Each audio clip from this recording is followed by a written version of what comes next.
یہ منصوبہ جو ہے یہ پچھلے منصوبوں سے یا جو پچھلی باتیں ہیں اس سے کہیں زیادہ خطرناک اور سنجیدہ ہے، اور یوں لگتا ہے کہ وزیر اعظم عمران خان کی جو مقبولیت اس کے پیش نظر کہ ان کو سیاسی طور کے اوپر جو ہے ختم کرنا ممکن نہیں ہے، شاید اس تناظر میں اگر یہ منصوبہ بنایا گیا ہو کہ اگر وہ سیاسی طور پہ ختم نہیں ہو رہے تو انہیں جسمانی طور کے اوپر یا فزیکلی ختم کیا جائے۔ وزیر اعظم عمران خان پر قاتلانہ منصوبے کا انکشاف، وفاقی ایجنسیوں نے منصوبے کو انتہائی سنگین قرار دے دیا۔ وفاقی وزیر اطلاعات فواد چودھری نے کہا سیکیورٹی اداروں نے منصوبے کو رپورٹ کیا، رپورٹس کے بعد وزیر اعظم کی سیکیورٹی بڑھا دی گئی، وزیر اعظم کی عوامی مصروفیات کم کر دی گئیں، تاہم معمول کی دفتری مصروفیات جاری رہیں گی۔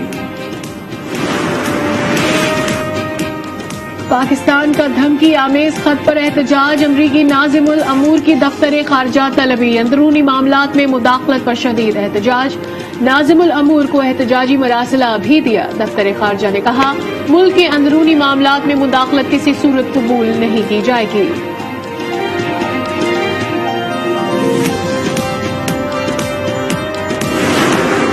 Well, we are closely following developments in Pakistan.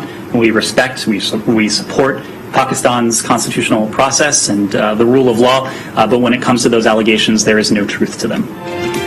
Pakistan میں مداخلت سے امریکہ کا انکار، کسی خط سے کوئی واسطہ نہیں۔ بریفنگ میں امریکی محکمہ خارجہ نے ترجمان نیڈ پرائس نے کہا کہ پاکستان کی موجودہ صورتحال پر مسلسل نظر رکھے ہوئے ہیں، پاکستان میں آئینی عمل کا احترام کرتے ہیں۔ وائٹ ہاؤس کی کمیونیکیشنز ڈائریکٹر نے کہا کہ عمران خان کے الزامات میں حقیقت نہیں ہے۔ The Prime Minister of Pakistan accused the U.S. of working with the opposition to remove him from power. You just said that today. What's the White House reaction to this? There is absolutely no truth to that allegation. 8 March کو یا اس سے پہلے 7 مارچ کو ہمیں ایک امریکہ نے ایک باہر سے ملک نے، میں نام مطلب میرا کہ کسی اور باہر سے ایک ملک سے ہمیں میسج آتی ہے، اور میں اس لیے آپ کے سامنے یہ میسج کی بات کرنا چاہتا ہوں، اور میں اس لیے لائیو بھی کر رہا ہوں کہ یہ ایک کسی آزاد ملک کے لیے جس طرح کی ہمیں میسج آئی ہے، یہ ہے تو پرائم منسٹر کے خلاف ہی صرف۔ ایک ملک سے 7 مارچ کو عدم اعتماد کا پیغام آیا، دھمکی آمیز خط میں کہا گیا تحریک ناکام ہوئی تو پاکستان کو مشکل ہوگی۔ وزیر اعظم کا قوم سے خطاب، غلطی سے امریکہ کا نام لے دیا، پھر بولے اس ملک نے کہا عدم اعتماد کی کامیابی پر معاف کر دیا جائے گا، اتوار کو ملک کے مستقبل کا فیصلہ ہوگا، قوم ایک ایک غدار کا چہرہ یاد رکھے گی۔ عمران خان کا خاموش نہ بیٹھنے کا اعلان، کہا وہ اپنے موقف پر قائم ہے، مزید مضبوط ہو کر سامنے آئیں گے۔ میں ریزائن کر دوں، آخری گیند تک میں مقابلہ کرتا ہوں، میں کبھی ہار زندگی میں نہیں مانی، میں تو ووٹ کا جو بھی رزلٹ ہو جائے آپ دیکھیں گے کہ میں تو اس کے بعد اور زیادہ تکڑا ہو کے سامنے آؤں گا، جو بھی رزلٹ ہو، میں کسی صورت اس سازش کو کامیاب نہیں ہونے دوں گا۔ کسی ملک کے اندرونی معاملات میں مداخلت کے حامی نہیں، چین نے واضح کر دیا۔ عمران خان کے خلاف تحریک عدم اعتماد کے سوال پر چینی وزارت خارجہ کے ترجمان نے کہا امید ہے پاکستان میں تمام جماعتیں یکجہتی اور استحکام کے لیے کام کریں گی۔ پاکستان چین کا اسٹریٹجک شراکت دار اور دوست ملک ہے۔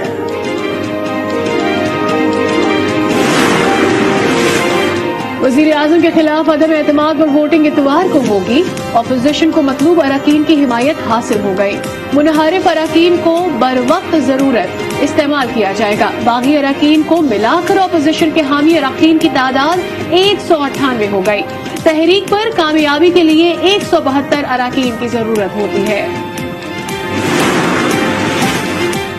سیاست میں کل کا دن بہت اہم ہے، عمران خان کے خلاف لٹیرے متحد ہو گئے، عوام ان لٹیروں کو مسترد کر دیں گے۔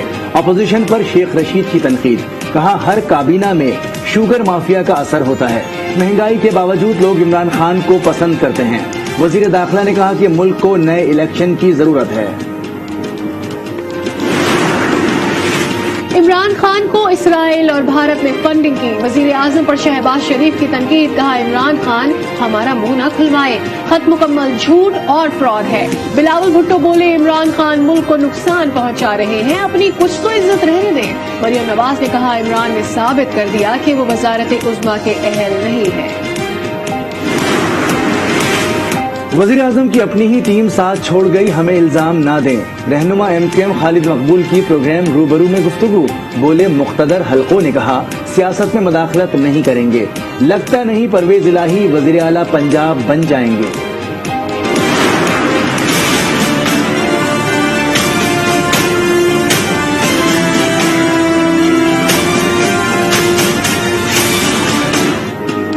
امریکی ڈالر کی قیمت ملک کی تاریخ کی بلند ترین سطح پر پہنچ گئی۔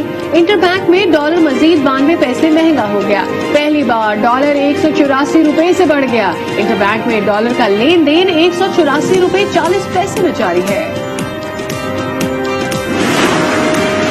خیبر پختونخوا میں بلدیاتی انتخاب کا دوسرا مرحلہ مکمل، 64 میں سے 31 کے نتائج مکمل۔ غیر حتمی اور غیر سرکاری نتائج کے مطابق 13 یونین کونسلز میں تحریک انصاف JUI فے 5، جماعت اسلامی 3، عوامی نیشنل پارٹی 2، پیپلز پارٹی اور مسلم لیگ نون 1 اور 6 میں آزاد امیدوار کامیاب ہو گئے۔ تحریک عدم اعتماد اب چھوٹی چیز ہو گئی، عوام نے خیبر پختونخوا میں اپنا فیصلہ سنا دیا۔ وفاقی وزیر اسد عمر کی نیوز کانفرنس، کہا قوم اپنے دلیر لیڈر کے ساتھ کھڑی ہے، فیصلہ ہونے جا رہا ہے کہ اب فیصلہ عوام کریں گے یا پھر چند ضمیر فروش اور ان کے بیرونی آقا۔ وزیر اعظم کی خیبر پختونخوا بلدیاتی انتخابات میں کامیابی پر مبارکباد، ٹویٹ میں لکھا عوام نے بکنے والے غداروں کو مسترد کر دیا، یہ تمام غداروں کے لیے پیشگی تنبیہ ہے کہ ان کے حلقوں میں ان کے ساتھ کیا ہونے والا ہے۔ پنجاب میں سیاسی رابطوں میں تیزی، حمزہ شہباز کا غضنفر عباس چھینا سے رابطہ، پنجاب میں اپوزیشن کے امیدوار کے لیے حمایت مانگ لی، غضنفر چھینا نے گروپ کے ساتھ مشاورت کے لیے وقت مانگ لیا۔ ضمیر کا سودا کرنے والوں کو قوم کبھی معاف نہیں کرے گی، نئے پاکستان کے لیے کپتان ڈٹ کر کھڑا ہے، وزیر اعلیٰ پنجاب عثمان بزدار نے کہا وزیر اعظم کا خطاب نئے خود مختار پاکستان کی بنیاد بنے گا، پوری قوم کپتان کے ساتھ کھڑی ہے۔ ضابطۂ اخلاق کی خلاف ورزی، الیکشن کمیشن نے پرویز خٹک کی جرمانے کے خلاف اپیل پر فیصلہ محفوظ کر لیا۔ چیف الیکشن کمشنر نے کہا ایسا نہیں ہو سکتا کہ سرکاری ہیلی کاپٹر استعمال کر کے بعد میں ادائیگی کی جائے، ضابطہ اخلاق کے تحت جلسہ ہو ہی نہیں سکتا۔ پنجاب میں گرمی بڑھتے ہی بجلی کی لوڈ شیڈنگ عروج پر پہنچ گئی، ہر 1 گھنٹے کے بعد 1 گھنٹے کے لیے بجلی کی بندش سے معمولات زندگی متاثر، بجلی کی بندش سے معمولات زندگی متاثر۔ شہری کہتے ہیں کہ حکومت ماہ رمضان میں لوڈ شیڈنگ روکنے کے لیے مؤثر حکمت عملی اپنائے۔ بجلی نہیں آئے گی، لائٹ نہیں ہوگی، تو آج کل تو سیزن ہے درزیوں کا، کاریگروں کو بٹھا کے پیسے دینے پڑتے ہیں، بیٹھے رہتے ہیں، جب لائٹ آئے گی پھر سارا کام ہوگا، چاہے گھر میں کچھ کا کچھ ہو رہا ہو۔ صبح سے لے کر شام تک لائٹ نہیں آتی تو رات کو بھی کئی مرتبہ 2-3 گھنٹے بند ہو جاتی ہے۔ کورونا سے مزید 4 افراد جاں بحق، 180 نئے کیسز رپورٹ، NIH کے مطابق 403 مریضوں کی حالت نازک ہے، مثبت کیسز کی شرح 0.80% ریکارڈ کی گئی۔ رمضان المبارک کی آمد، طبی ماہرین کی عوام کو کھانے پینے میں احتیاط کی تجویز، کہا بسیار خوری سے گریز کیا جائے۔ Karachi institute of heart disease میں روزہ اور آگاہی سیمینار، وزن میں کمی لا کر امراض قلب سمیت دیگر امراض پر قابو پایا جا سکتا ہے۔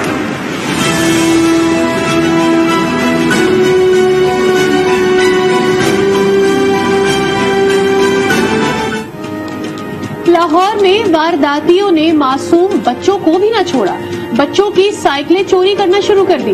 2 ماہ کے دوران متعدد وارداتیں، 2 گروہ ملوث ہیں، لڑکا اور موٹر سائیکل سوار پہلے ریکی کرتے